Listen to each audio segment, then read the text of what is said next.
मसीह यीशु के ज़िंदा जलाली बाबरकत नाम में आप सबकी सलामती हो। अज़ीज़ बहनों भाइयों, मैं बहुत ही अफसोस के साथ बात करना चाह रहा था कि हमारे मुल्क पाकिस्तान में मसीहियों के जो हालात हैं उन सभी से आप वाकिफ़ हैं कि मसीहियों पर आए दिन किसी न किसी जगह पर जुल्म हो रहा है, बर्बरियत हो रही है। लेकिन कुछ खादमीन, कुछ जो बिशप साहबान या पास्टर साहबान ऐसे हैं कि जिनको मसीही कौम की थोड़ी सी भी रत्ती भर, जिसे कहते हैं ना, रत्ती भर भी उनको परवाह नहीं है। वो अपनी मसीही कौम को उनके हाल पर छोड़े हुए हैं। और जब कोई क्राउड कराना होता है, गोरा बाहर से आना होता है फॉरनर, तो तब बसें लगवा देते हैं और गोरे को कहते हैं ये सारी कलीसिया मेरी है। वो कलीसिया उसकी सारी नहीं होती। चर्च ऑफ पाकिस्तान के भी वहाँ पर जमा होते हैं, प्रेस्बिटेरियन भी जमा होते हैं, कैथोलिक भी जमा होते हैं, पेंटिकॉस्टल भी जमा होते हैं, बैथनिया वाले भी, एफजीए वाले भी, पीजीए वाले भी और चर्च ऑफ गॉड वाले भी। सारी कलीसियाएं बसों पर आकर जमा होती है, तब जाकर उस पादरी का पंडाल सजता है। लेकिन जब किसी बेटी पर जुल्म हो जाता है, किसी बेटी को घर से उठा लिया जाता है या उसको अगवा करके जना किया जाता है या उसको बाद में फरोख्त कर दिया जाता है, कत्ल कर दिया जाता है, तब पादरी साहब को नज़र नहीं आएगा कि ये मेरी कलीसिया है, ये मेरी कलीसिया है। गोरे को बताने के लिए बड़ा वाज़े तौर पर कहेंगे कि ये मेरी कलीसिया है। लेकिन जब किसी बेटे पर 295 गुस्ताख रसूल लग जाता है, उसको उम्र कैद हो जाती है, सजाए मौत हो जाती है, जुर्माना हो जाता है, तब कोई पादरी फिक्र नहीं कर रहा। पाकिस्तान में अपनी अपनी दौड़ जो है, बड़े बड़े खादम दौड़ रहे हैं, पैसा इकट्ठा कर रहे हैं, डॉलर इकट्ठे कर रहे हैं, लेकिन किसी को भी किसी की फिक्र नहीं, किसी मसीह बेटी की फिक्र नहीं, किसी मसीह बेटे की फिक्र नहीं। इंसाफ फिर पाकिस्तान में कैसे किसी को मिलेगा?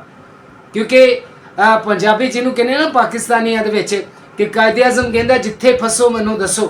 अगर तमाम खादमीन इकट्ठे होकर किसी बेटी पर जुल्म होता है तो वहाँ पैसे इकट्ठे लगाएं तो इंसाफ मिल जाएगा। किसी बेटे पर जुल्म होता है तो वहाँ पैसे इकट्ठे करके लगाएं, इंसाफ मिल जाएगा।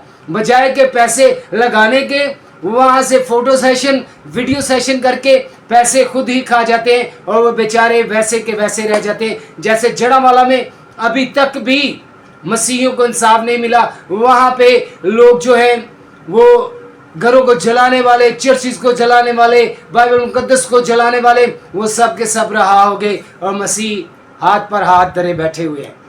सब बड़े बड़े NGOs वाले, पादरी साहबान, बिशप साहबान, टीवी चैनल्स, सब के सब हाथ पर हाथ धरे हुए हैं। क्यों? क्योंकि वो अपनी कलीसियाओं की परवाह नहीं करते, मसीही कौम की परवाह नहीं करते। अगर जब तक मैं और आप मसीही कौम की परवाह नहीं करेंगे तो फिर उनको बड़े बड़े क्राउड में लाना छोड़ दें। अभी मैं कल पोस्टर देख रहा था, आज़ादी फेस्टिवल। कहाँ है मसीही आज़ाद? मसीही बेचारों पर जुल्म हो रहा है, बर्बरियत हो रही है, तो आप लोग आज़ादी फेस्टिवल मना रहे हैं गोरों को मनाकर। ये कैसी मसीहियत है? ये कैसी आपकी इबादत है? ये कैसा आपका प्रेयर फेस्टिवल है? वो तो सिर्फ आप डॉलर इकट्ठे कर रहे हैं, चंदा इकट्ठे कर रहे हैं, ना कि मसीहियों की फिक्र कर रहे हैं। तो कोशिश करें कि जो इस वीडियोस को देखते हैं, खुदा का वास्ता है, अपनी मसीही कौम का साथ दें, अपनी मसीही कौम की आवाज़ बने, उनके पास दुखों में पहुंचा करें, उनके साथ खड़े हों और जो जुल्म करने वाला होता है उसके खिलाफ आप स्टैंड हो जाएं, तब जाकर इंसाफ मिलेगा। मैं चाहता हूं कि हमेशा, मैं कभी किसी के खिलाफ नहीं वीडियो बनाता, लेकिन मुझे बड़ा दुख लगता है कि जब मैं अपनी बेटियों को देखता हूँ, मसीही बेटियों को जगह ब जगह किसी को गवाह कर लिया जाता है, किसी को कत्ल कर दिया जाता है, किसी को जबरी मजहब तब्दील करवा लिया जाता है। ये कैसा? हमारी NGOs, पादरी साहबान, बिशप साहबान क्या कर रहे हैं? हाथ पर हाथ धर कर बैठे हुए हैं, खामोश है, तमाशाई बने हुए। तो मैं चाहता हूँ कि आप लोगों में मसीह यीशु की गैरत होनी चाहिए। किसकी गैरत? मसीह यीशु की। खुदा ने आपको बरकत दे।